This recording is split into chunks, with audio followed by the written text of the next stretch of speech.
வணக்க மக்களை, சற்றுமுன் கிடைக்கப்பட்ட மிக முக்கியமான தகவல் ஒன்று வெளியாகி இருக்கிறதா? ஜெயலலிதா பாணியில் வழியில் ஸ்டாலினா, கருணாநிதி வழியில் எடப்பாடியா? வாங்க வீடியோவை முழுமையாக கண்டலாம்.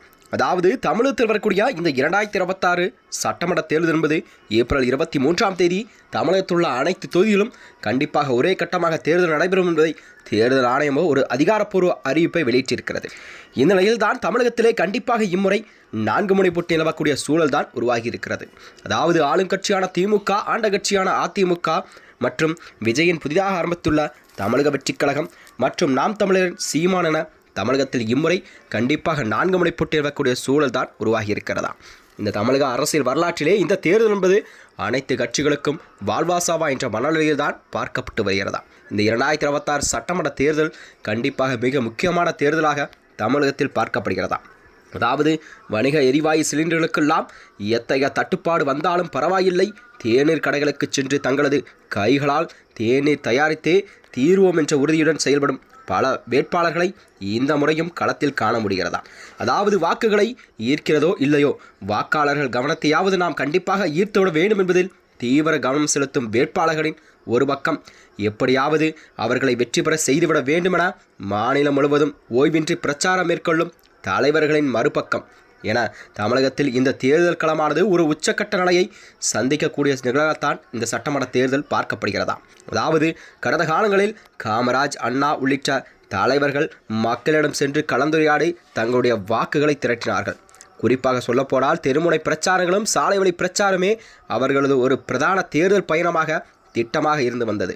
வழிநெடுக தண்ணியலாக திரளும் மக்கள் கூட்டத்தை வைத்தே தேர்தல் முடிவுகளை தலைவர்கள் கணித்த காலம் உண்டு.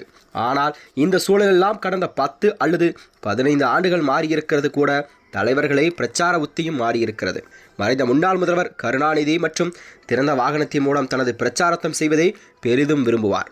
கடந்த 2006 பேரவைத் தேர்தலின் போது 80 வயதை கடந்திருந்த அவர் சாலை வழியாக 7000 கிலோமீட்டர் பயணித்த 180 தொகுதிகளில் தனது பிரச்சாரத்தை செய்தார்.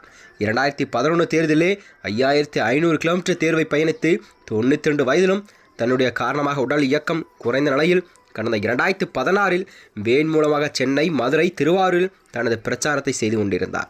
இந்த நிலையில் தான் திமுக வலுப்படுத்த கிராமந்தோறும் சென்று மக்களை பார்க்க வேண்டும் என்பதில் உறுதியாக இருந்து வந்தார். தற்பொழுது அதே நிலைப்பாட்டை தான் எடுத்திருக்கிறார் அதிமுக பொதுச்செயலாளர் எடப்பாடி கே பழனிசாமி கையில் எடுத்திருக்கிறார். இந்த தேர்தல் அறிவிக்கப்படும் முன்னதாகவே தமிழகம் முழுவதும் சாலை வழியாக அவர் முதற்கட்ட பிரச்சாரத்தை நிறைவு செய்துவிட்டார். தற்போது வேட்பாளர் அறிவிக்கு பின்னர் வாகன பிரச்சாரம் என்பதாகவோ ஆதரவு திரட்டி வருகிறார். கருணாநிதியின் இந்த ஃபார்முலாவை கச்சிதமாக முன்னெடுத்து வருகிறார் எதிர்க்கட்சித் தலைவரான எடப்பாடி கே பழனிசாமி அவர்கள் கையில் எடுத்திருக்கிறாராம். இந்த வகையில்தான் வருகின்ற 2026 சட்டமன்ற தேர்தலில் கண்டிப்பாக எந்த கட்சி கண்டிப்பாக தமிழகத்திலே ஆட்சி அமைக்கும், யார் முதலமைச்சர் வேட்பாளர் என்பதை கண்டிப்பாக பொறுத்திருந்து பார்க்க வேண்டும். மேலும் இதுபோன்ற வீடியோக்களை தெரிந்து கொள்ள நமது சேனலை மறக்காமல் சப்ஸ்கிரைப் செய்துள்ளோம். நன்றி, வணக்கம்.